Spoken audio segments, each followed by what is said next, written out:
because he is the puncher, and Clark is a good boxer, but not all that stiff in the punching power. The Shavers hit him an overhand right then over a left jab that seemed to affect him a bit. Earnie Shavers at 213. He's on your left, and on the right is Henry Clark at about 222. But Shavers looks to be the stronger, more compactly built guy. Well, without question, and I do know one thing about Shavers. He's a front runner. If he ever gets behind in a fight, he tends to just stay that way, behind. Did he ever lay that good right hand on Jerry Corey's jaw? I don't know. I saw it in the film next day, but it didn't bother me. Okay, round 1 of 10. Shavers and Henry Clark. Ooh. Right hand might have just barely missed. Back Clark into the corner above us. That's Shavers to your left, throwing that jab out. Something I saw in the first fight with him, John, that Shavers used the jab extremely effective. He was doing it all night and landing it, and it scored a lot of points. In fact, it closed Clark's right eye in that fight. And we're going to have to see what happens tonight. Clark looks like he's handling pretty well. Takes that right hand high, but doesn't look like it did much damage. Well, Clark is a cagey fighter and an extremely good defensive fighter, and he's not going to be the one that's just going to get hit one shot and get out of there. I guarantee you that. Shavers is the aggressor now, moving across, overhand right. A little bit low with that left. Good right hand by Shavers again. I don't really think that Clark is hurt because I said he is a good defensive fighter, and he's doing a good job of letting those punches go off the shoulders and off the side of his head. Henry Clark to your right.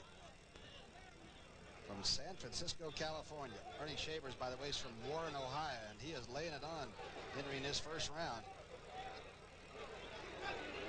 Clark trying to hold and grab and hold on. Comes out with a light jab. He hasn't thrown much. He's been mostly on the defense in this round. And I'll tell you one thing about Shavers. He tends to be a 5-round fighter. Anytime after that, he tires. Because you can see his upper body. He's built extremely strong, so he does tire quickly. He would tend to scare me to death in round 1. I'll tell you that. He looks pretty tough. Round 1 of 10 now. And on the far side now, Shavers has him in the other corner across the ring from us.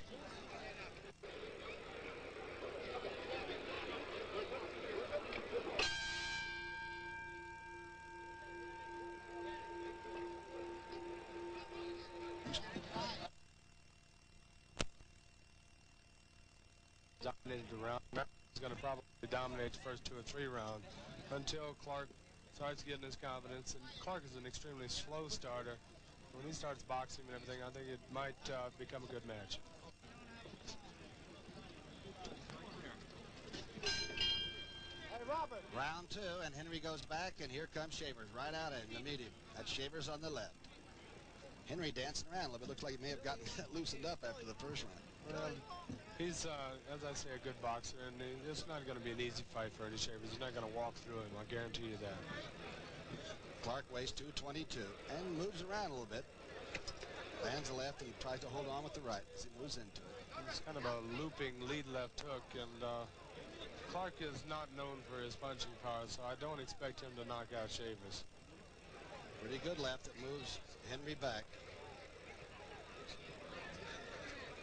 Shavers, the man on the left, has the punching power, but looks like he's trying to keep things loose a little bit. He might be tight already in round 2. Well, that's the tendency for big punches to throw it all away, and then they don't know how to recover it. I'm surprised Clark's not using his left jab. He's the boxer of the two, and Shavers is using his jab strongly. And the big right hand is that one right there. Is that Earnie Shaver trademark, isn't it? Coming out over the top, the quick right hand, the jab can keep that off, huh? That's right. You got to use a defensive left jab for a guy like Shavers.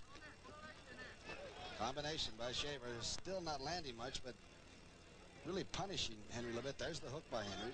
But as Jerry Corey said, not that good straight moving jab. That's it. Shavers not landing anything solid. They're glancing blows and nothing that are really hurting Clark. But they do take their toll over a period of time. Got hit a right hand on top of the head there that seemed to affect him. Henry a little bit of trouble. Looks like most of them are not landing, but a few are.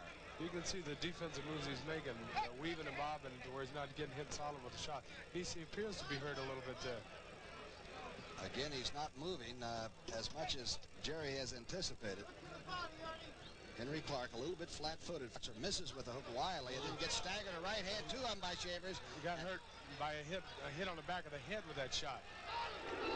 Take a look. Shavers will see if he's a finisher or not. Henry is back in his own corner and it has been stopped. LaBianco has stepped between the fighters. Apparently he does have that punching power, Tommy. Tell you, Henry was looking at him like there wasn't much going on, and then Earnie hit him with that right hand, then fouled him with another right hand, and quickly it was taken care of. He did not waste a lot of effort in doing the job. Yeah, he did a good job of following it up, and that shows a good killer instinct. And I think the referee was right in stopping the fight at that point because Henry was hurt. Okay, Jerry, look at this now. Let's try to analyze when it took place. But the punch I saw that hurt him came on the back of the head. And right here, you'll see it. Right? Oh, see yeah. it? Oh, yeah. Right on the back of the head. That's an illegal punch. It's actually a rabbit punch, but he got away with it and got a victory out of it. Ooh, there's the fourth right hand, a pretty solid one. A hook that brings it back up, and that hand just missed because of the hook, as you said. There's a right uppercut that came in here that was a vicious shot. And there it is. And LaBianco was right there to part it. 19 seconds. 2:19 of the second round. A knockout. Earnie Shavers over Henry Clark.